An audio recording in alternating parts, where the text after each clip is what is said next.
saja lahir dia berbicara dengan bahasa Arab fusha. Satu kali saja. Setelah itu dia normal seperti bayi-bayi pada umumnya. Dan ini diadakan wawancara karena gempar. TV-TV Arab yang saya langsung tonton acara TV-nya Pak, Qatar TV. Seorang tokoh muslim di Palestina diwawancarai.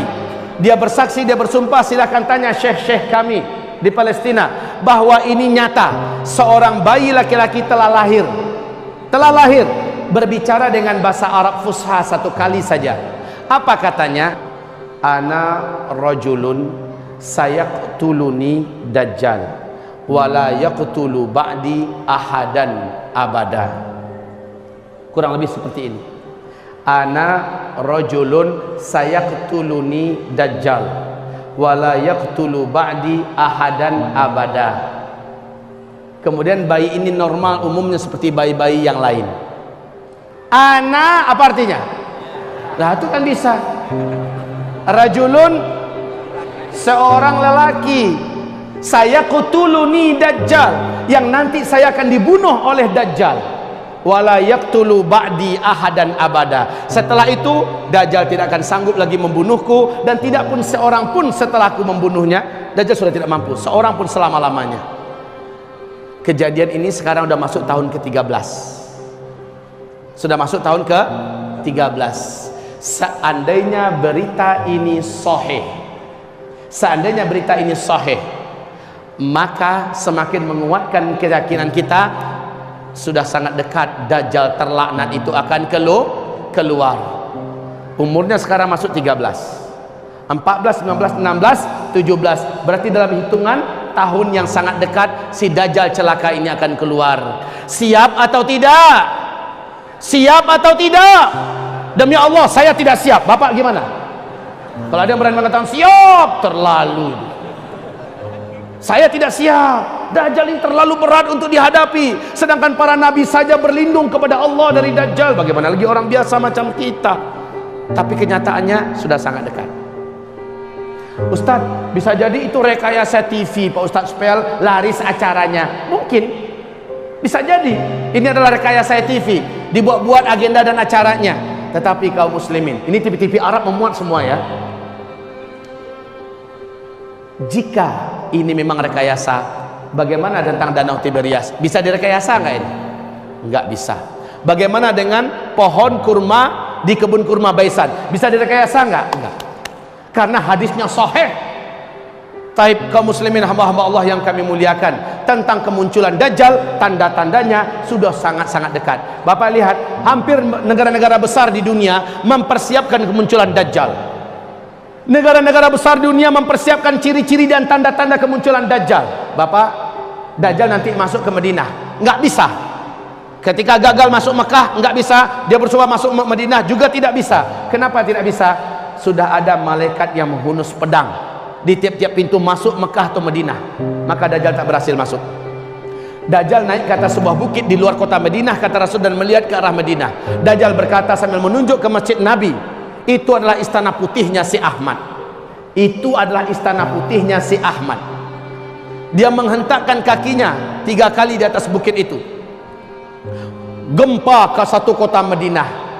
Orang-orang munafik, orang-orang musyrik yang tinggal di dalam kota Madinah keluar seluruhnya, keluar dari kota Madinah, bergabung dengan Dajjal.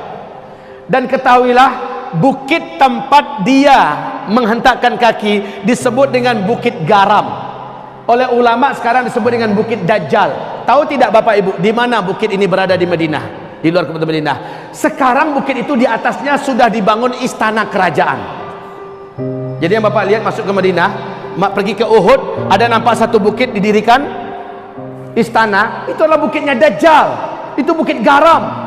Masya Allah. Kayak dipersiapkan, inilah tempat ente nanti wahai Dajjal. La haula wa la quwata illa billah.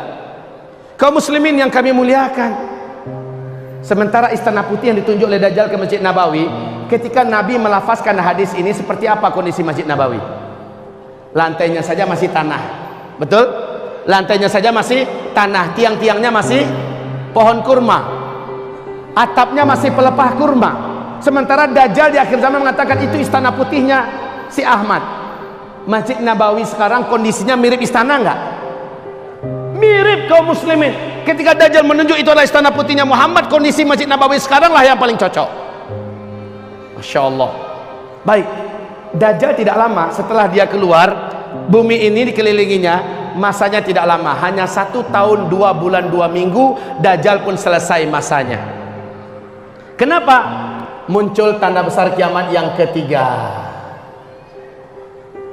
turunnya dari langit manusia yang sudah disimpan oleh Allah, khusus muncul di akhir zaman membunuh Dajjal. Siapa? Isa alaihis salam. Isa alaihis salam. Nabi Isa alaihis salam turun di Damaskus, di masjid yang ada menara putihnya, kata Rasulullah. Isa akan turun di Damaskus, di Dimashq, bi manaratil bayda, di menara yang masjid yang ada menara putihnya. Kaum muslimin yang kami muliakan, masjid ini ternyata di Damaskus hari ini sudah ada, dan dia seperti yang ditulis oleh Syekh Al-Hafiz Al-Mufassir Al-Muhaddis Al-Hafiz Ibnu Katsir dalam kitab Tafsir Al-Quranil Azim menjelaskan bahwa sesungguhnya Masjid Jami' Amawi disitulah nanti tempat turunnya Nabi Isa. Ada menara putihnya, Pak. Ini termasuk masjid yang sampai hari ini belum dirusak oleh Bashar Assad. Masya Allah. Kaum muslimin yang kami muliakan, Nabi Isa turun di Damaskus, bukan Isa Habibullah yang di Jombang kemarin ngaku sebagai Nabi Isa. Syukur udah tobat sekarang ya, udah tobat. Bukan, kaum muslimin, Isa turun. Al-Mahdi terkepung di masjid itu sudah sekian hari. Orang-orang beriman bersama Al-Mahdi sudah terkepung di dalam masjid itu sekian hari. Al-Mahdi ini siapa yang akan memimpin di sini? Di mana munculnya Al-Mahdi? Setelah Dukhan. Ingat baik-baik, Al-Mahdi akan muncul setelah Dukhan. Di sini Al-Mahdi muncul. Taib, kaum muslimin, Al-Mahdi menaklukkan timur dan barat. Kemudian saat Dajjal keluar, dia tidak sanggup berperang melawan Dajjal, dalam artian tidak terkalahkan Dajjal. Lalu Al-Mahdi terkepung di Masjid Jami' Amawi.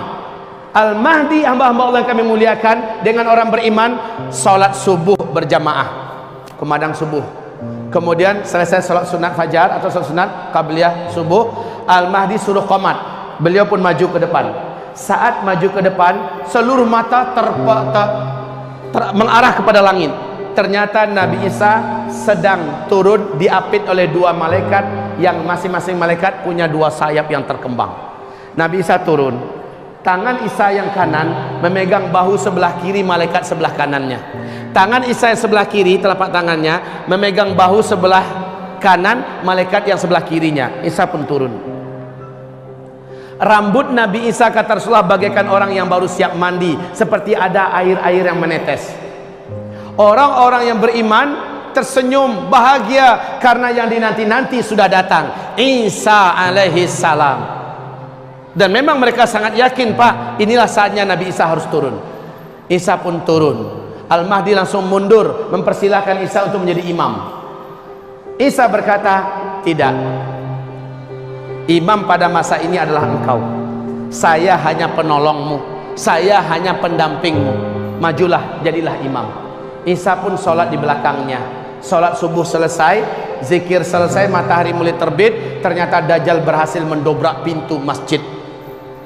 Dajjal masuk dengan penuh kesombongan. Orang-orang yang menjadi bala tentara Dajjal dari kalangan Yahudi Asbahan dan Yahudi-Yahudi lainnya